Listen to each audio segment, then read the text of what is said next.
Apapun alasannya, perselingkuhan tetaplah sebuah pengkhianatan yang tak menutup kemungkinan bisa memicu terjadinya tindak kejahatan. Begitupun yang terjadi di cerita film ini. Ketika perselingkuhan di kalangan pejabat samurai mengakibatkan hilangnya nyawa seseorang, namun apakah yang akan terjadi apabila satu-satunya orang yang berani mengungkap kejahatan oknum pejabat samurai tersebut adalah seorang gadis yang hanya memiliki skill bertarung menggunakan pedang bambu? Bersama saya Adrikbil Turunan Mandala, inilah rangkuman alur cerita filmnya. Kembali berlatar belakang di zaman Edo Jepang, zaman di mana piknik di taman menyaksikan keindahan bunga sakura bermekaran mulai dijadikan kebiasaan bagi setiap kalangan yang selalu dinantikan setiap musimnya. Begitupun dengan seorang gadis bernama Masito binti Jinjaemon, putri seorang samurai yang hari itu sengaja datang ke sana bersama pembantunya. Nyi Itoh tak punya banyak teman karena gadis lain menganggap berteman dengan Itoh yang memiliki hobi apalagi jago bela diri akan membuat laki-laki sulit dan berpikir dua kali untuk mendekat. Walaupun hanya mahir menggunakan pedang bambu, namun diketahui nama Itoh mulai harum menggemparkan padepokan Hagai setelah tak ada satupun samurai yang mampu menandingi kemampuan gadis itu. Hingga ketika Itoh berniat pulang, tiba-tiba muncul seorang pria yang kemudian akan diketahui bernama Eguchi Magoshiro, pendekar terbaik di padepokan Hagai yang ternyata tidak ikut hadir ketika teman-temannya dikalahkan Itoh saat itu. Sopan santun Magoshiro memuji keterampilan Itoh membuat gadis itu hampir terlepak-lepak. Sehingga ketika kemudian secara baik-baik Magoshiro mengungkapkan maksudnya. Untuk suatu hari nanti dia akan datang menantang duel persahabatan melawan Itoh. Maka dengan baik-baik pula, bahkan dengan senang hati, gadis itu menerima tantangan Magoshiro. Meskipun kemudian perbincangan sesaat itu sempat membuat si bibi pembantu cemas.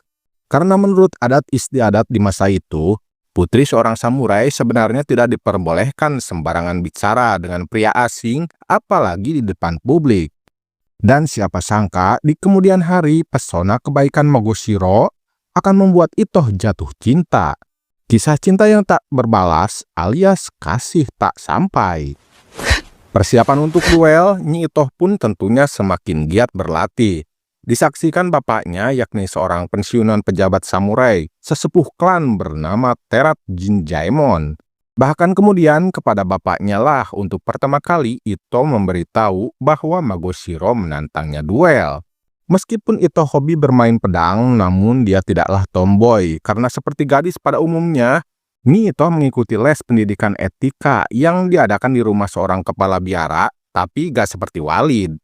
Di sanalah diketahui bahwa Itoh sebenarnya sudah punya tunangan bernama Seisuke, yang kini LDRan karena pria itu sedang menempuh pendidikan di kota Edo. Diketahui dari ceretukan Meguri, sahabat Itoh satu-satunya yang merasa iri ketika gadis lain sudah pada punya pasangan, namun sampai saat itu belum juga ada lelaki yang meliriknya. Hingga tibalah waktu yang ditentukan untuk duel antara Itoh dan Magoshiro. Bahkan samurai itu datang lebih awal untuk sekalian melihat taman di halaman rumah Itoh yang terkenal dengan keindahannya. Singkat cerita, dengan Terat Jinjaemon sebagai jurinya, saat itu juga pertarungan pun dimulai. Sejenak saling mengamati pergerakan, jual beli serangan pun terjadi, dan tak bisa dipungkiri, kecepatan serangan Itoh hampir membuat Magoshiro keteteran. Namun ketika Nyi Itoh mulai ngos-ngosan, samurai itu beralih ke mode serius, berfokus pada kekuatan pertahanan yang menjadi kelebihannya. Keadaan seketika berbalik, giliran Itoh yang kini dibuat kesulitan, hingga akhirnya serangan balik Magoshiro berhasil mengenai pergelangan tangan Itoh yang seketika terjatuh di pelukannya. Selain terkejut karena pedang bambunya terlepas dari genggaman, Nyi Itoh nampak terkesima. Waktu seakan berhenti sesaat tatkala kedua insan itu saling beradu pandang hingga mereka lupa bahwa ada wasit yang kemudian memberitahu bahwa, "Woi, pertandingan sudah berakhir, woi." Ketika Jin Jaemon mengungkapkan kekecewaan atas kekalahan Ito, namun sebagai lawannya, lagi-lagi Magoshiro memberikan pujian karena menurutnya Ito sudah bertarung dengan baik. Sehingga bukannya segera menjauh, gadis itu seakan gak mau lepas, pengen seharian berada di pelukan Magoshiro. Ternyata Nyi Ito yang merasa selama ini selalu diremehkan hanya karena dia seorang wanita, namun baru kali ini ada pria yang menghargai kemampuannya.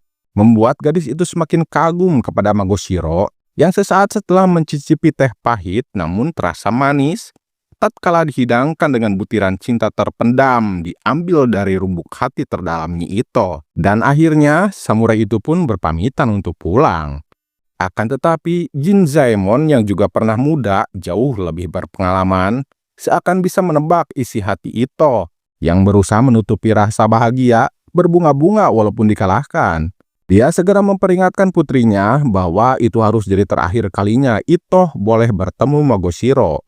Karena selain harus ingat bahwa Ito sudah bertunangan, Jin Zaemon juga mengetahui kabar bahwa Magoshiro akan segera menikah. Nah loh. Meski tanpa seucap kata keluar dari mulutnya, namun tatapan kosong mata Nyi Ito adalah gambaran penyesalan cinta yang tak mungkin berbalas. Bahkan saking keseringan melamun, hingga malam harinya, Ito baru menyadari bahwa pergelangan tangannya lebam dan harus segera diobati. Sepertinya LDRan dengan tunangannya membuat Ito merasa kesepian hingga rawan kesambat pesona terong tetangga.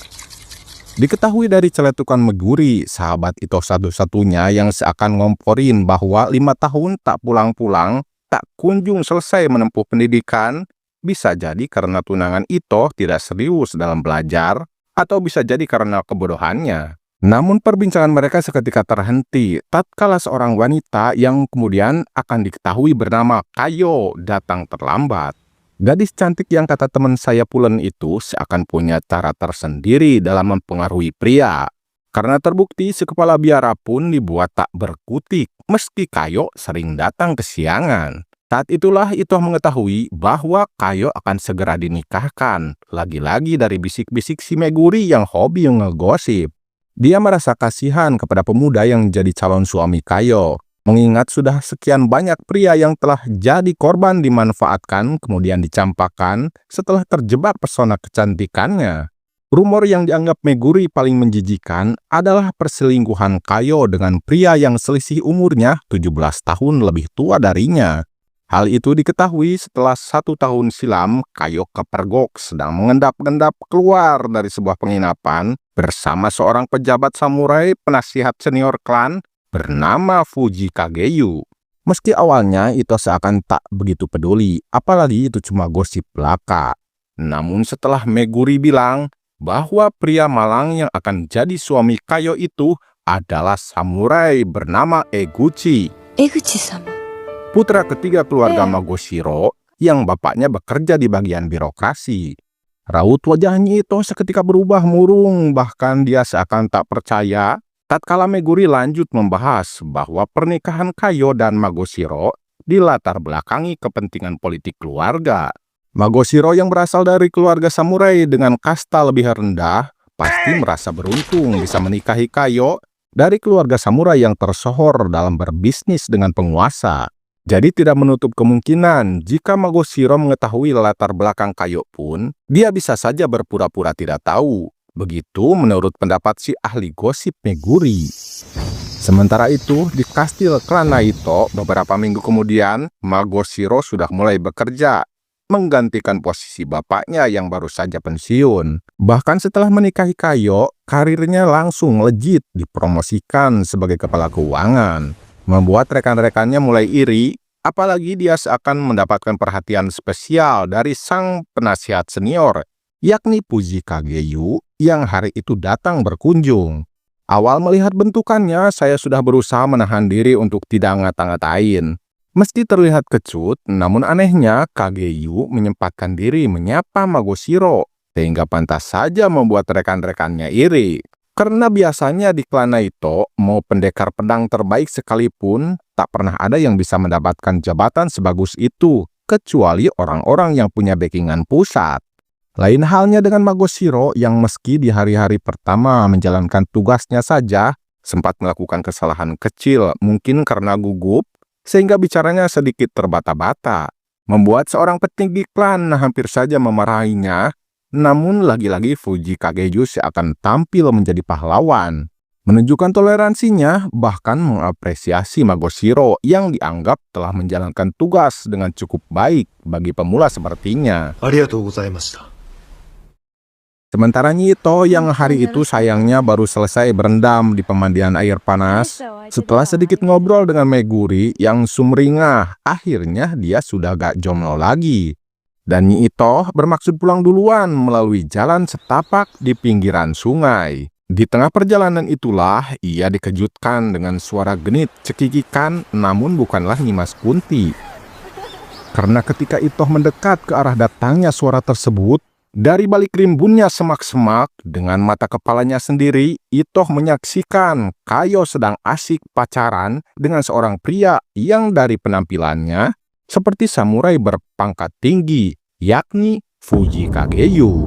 Ternyata benar apa yang dibilang Meguri tentang skandal perselingkuhan itu, yang sangat disayangkan 17 tahun selisih umur di antara mereka dan juga statusnya sebagai istri Magoshiro tak menjadikannya penghalang, bahkan semakin mesra tetap berhubungan gelap di siang bolong. Nampaknya Nyi Itoh mulai merasa kasihan kepada Magoshiro. Kenapa pria sebaik dia mau saja nikah sama wanita doyan selingkuh seperti Kayo? Sementara Itoh yang diam-diam mengagumi Magoshiro tak bisa melawan takdir.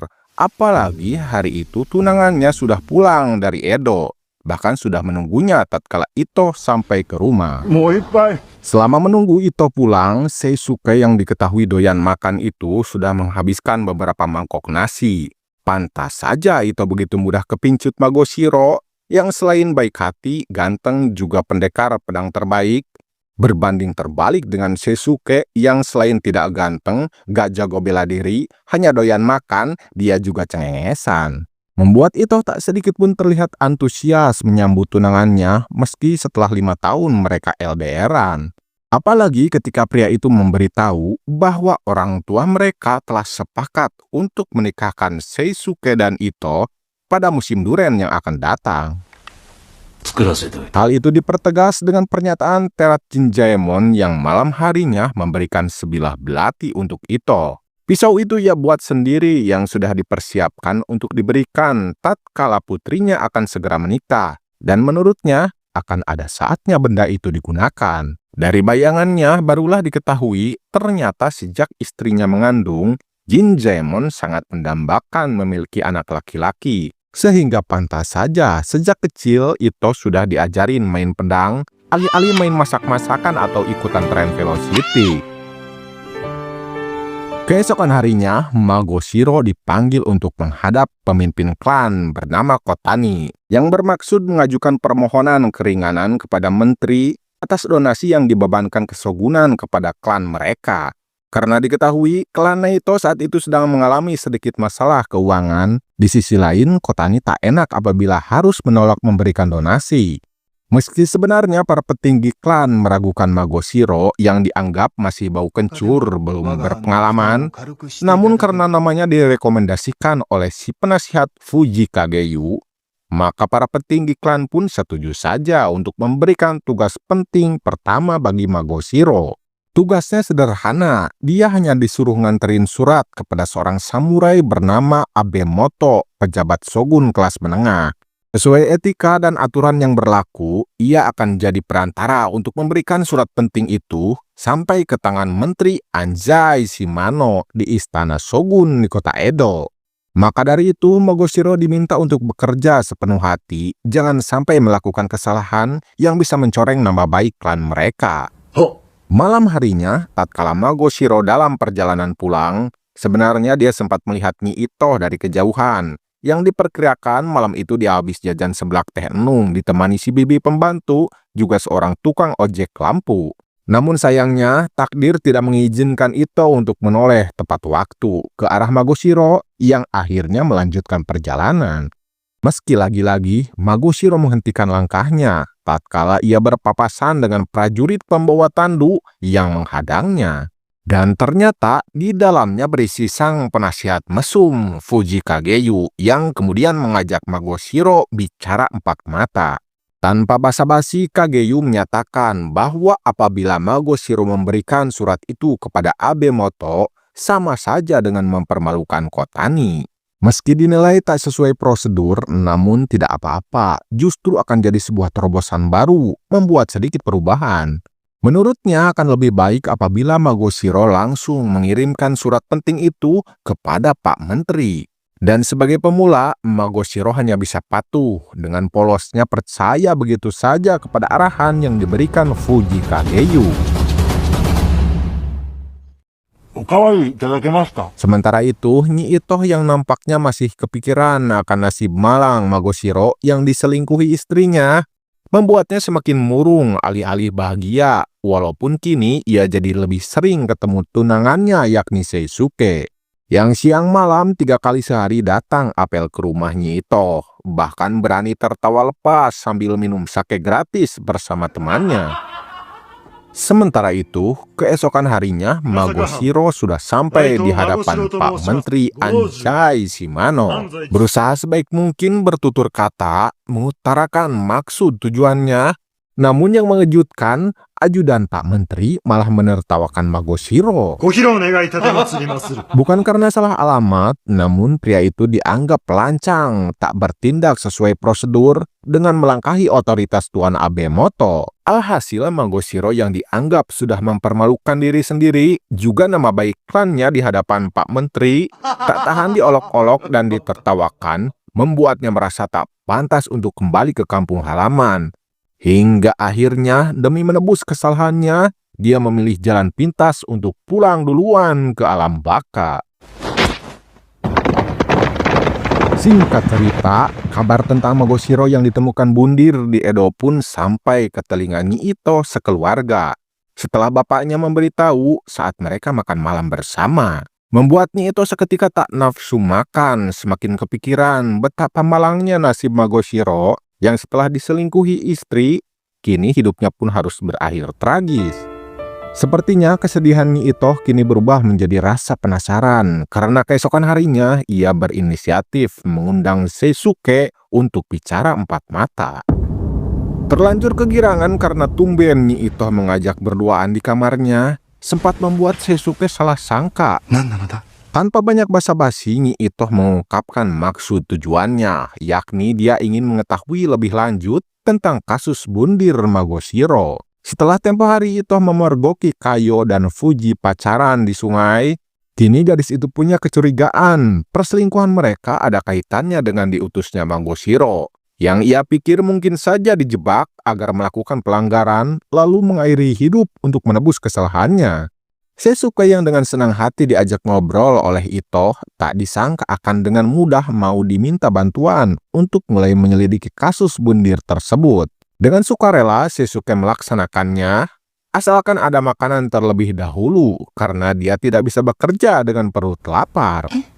Walaupun dengan gayanya yang cengengesan, ternyata Seisuke ada gunanya juga. Dan singkat cerita, dari keterangan seorang temannya, yakni samurai bernama Hidetaka yang juga sering berlatih pedang di padepokan Hagai, Seisuke mendapatkan informasi bahwa ternyata rumor perselingkuhan Kayo dan Fuji Kageyu benar adanya. Bahkan sudah jadi rahasia umum, begitupun murid-murid di padepokan itu sama-sama tahu. Namun anehnya, mereka seakan tutup mata dan tutup telinga, tak mau ikut campur, karena tak ada satupun orang yang berani berurusan dengan Fuji Kageyu. Sementara orang yang sedang mereka bicarakan hari itu menghadap pemimpin klan. Dengan berpura-pura sangat menyesal, Fuji Kageyu meminta agar dia diberikan hukuman karena telah salah merekomendasikan orang seperti Magoshiro. Padahal dia hanya cari simpati pemimpin klan, dan terbukti Kageyu dinyatakan tidak ikut bersalah karena menurut mereka semua terjadi murni akibat kebodohan dan kelancangan Magoshiro. Membuat si berdebah itu tersenyum tipis karena kini ia bisa dengan tenang dan nyaman kembali pacaran dengan Kayo. Sedangkan Seisuke setelah beberapa minggu mengumpulkan informasi dari beberapa orang punggawa juga para pekerja di klan Naito, akhirnya ia kembali menemui Nyi Ito.